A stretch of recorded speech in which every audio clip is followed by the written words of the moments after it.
Hey, this is Rick, your bike fitness coach again. I've gotten a couple requests to go through some things that I always see on bike fits and issues with equipment, mainly from the manufacturers. So first here, little public service announcement. We do at Bike Fitness Coaching have an education system. We do teach bike fitting. We are California Physical Therapy Association and American Physical Therapy Association, so CPTA and APTA accredited, or we can give CEUs to PTs. We also have bike shop employees that attend our classes, as well as personal trainers and other educators and medical professionals. So if you're interested in good, solid education on bike fitting, come and see us. Go to the website, take a look, and let us know. Our next class is coming up in several weeks, late July this year.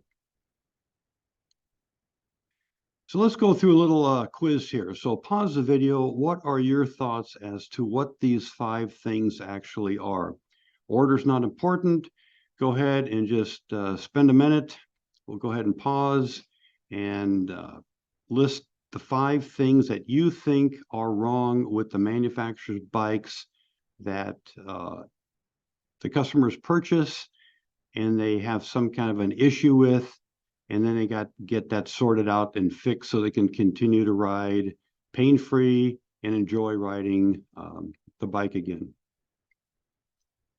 Okay. Number 1, stems are too long.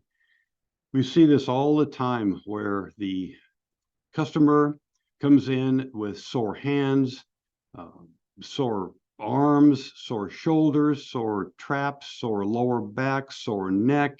They have sometimes a sore butt because the handlebars are pulling them into the wrong position. They're putting too much weight. They're locked. Their elbows are locked out. So we do have a fix for that. We do have several tests we do to determine exact comfort for handlebars and the stem, where the handlebars should be in relation to the bottom bracket. That's normally called HX/HY for handlebar X and handlebar Y. We determine that, write it down for the client, get it fixed, and get that sorted out. In the past, there's an example. They used to make 190 millimeter stems for mountain bikes.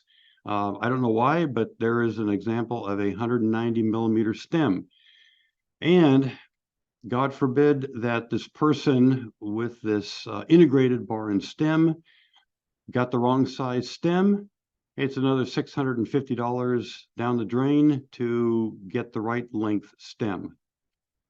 So I'm a real proponent for a regular standard stem and handlebars, something you can easily maintain and easily change if you need to. Number 2, saddles are too narrow.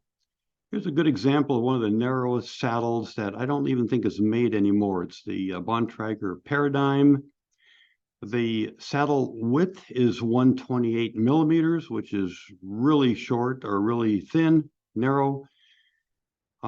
Usable is what really matters, is where your sit bones are going to come into contact with the saddle. You want to have your sit bones high enough in the saddle where you're not putting the pressure on the soft tissue where you don't want it.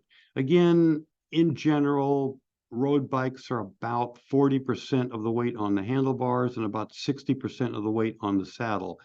So you got to be really careful about what type of saddle you get. It has to be wide enough to support your sit bones, to support your 60% of the body weight, so your soft tissue isn't supporting the body weight.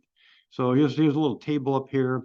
What I see as the average male sit bone width is about 126 millimeters. Females are about a 135.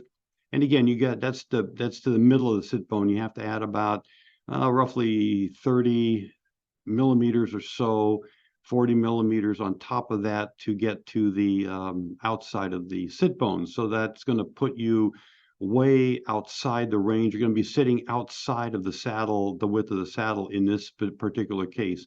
A lot of saddles are 128, 132, etc. What I see as normal, what people need and what they want and what they end up with is about 155 millimeter wide specialized power saddle. That's roughly what is the best-selling saddle we see, or the saddle that's most in use and most wanted and needed by customers.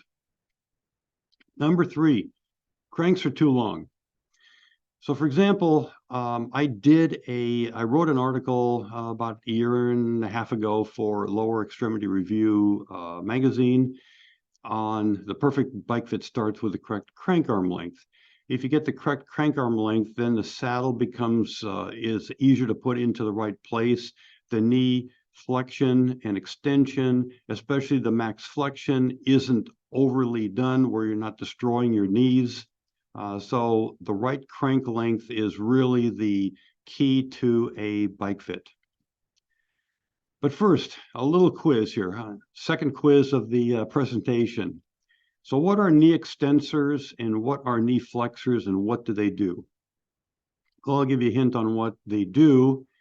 The knee extensors extend the knee, and knee flexors, they flex the knee. So what are they?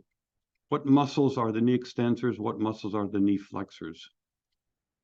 Knee extensors, there's 4 main muscles grouped together, what they call the quadriceps. Now for the knee flexors, there's basically 2. There's the main ones that are the hamstrings, and there's other support muscles, or 4 other support muscles that help the knee stay in alignment, that help the hamstring and help the knee flex. So the problem is vector forces. Here's a good example of vector forces. The more the knee bends, the more force, shear, and compressive force that's being put on the patella, which is grinding it into the patellofemoral head, as you see on the drawing on the right.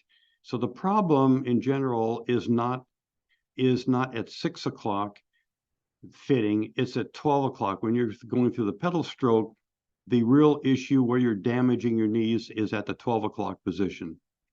And we do get into that in our bike fitting class. Number 4, shoes are too narrow. And part 2, getting the right shoes. An example, if you take a close look at this, you see the person's feet are wider than the shoes. Now, these are high quality shoes or good shoes, but cycling shoes or low volume shoes or stiff shoes are meant not to move or flex at all.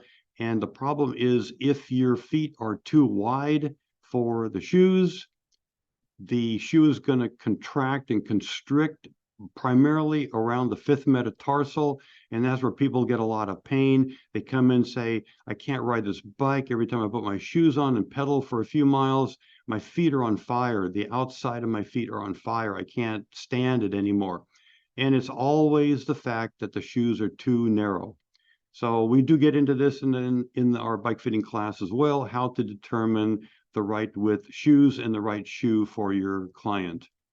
Number 5, cleats in the wrong place. We see this all the time. The customers have the cleats in the wrong place.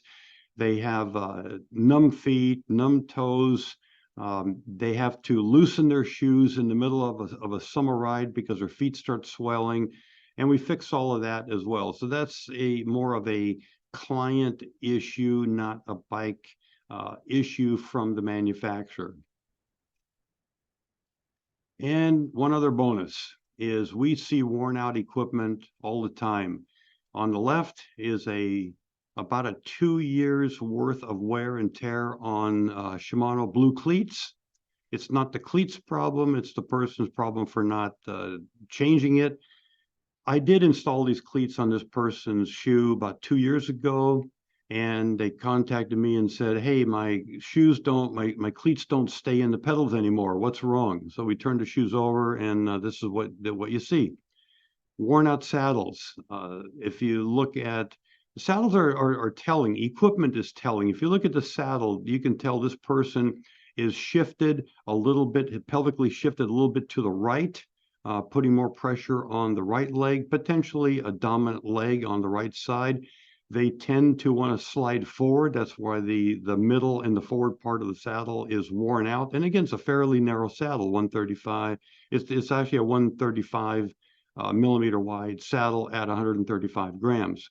So equipment can tell you where the person and how the person's riding, as well as when it's worn out.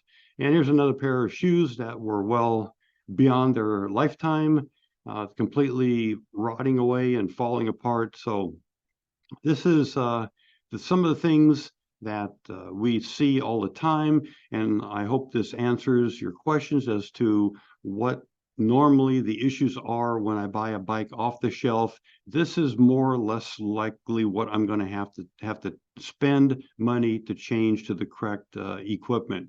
So if you like the video, give us a thumbs up and a like and a subscribe, and we'll see you in the next video.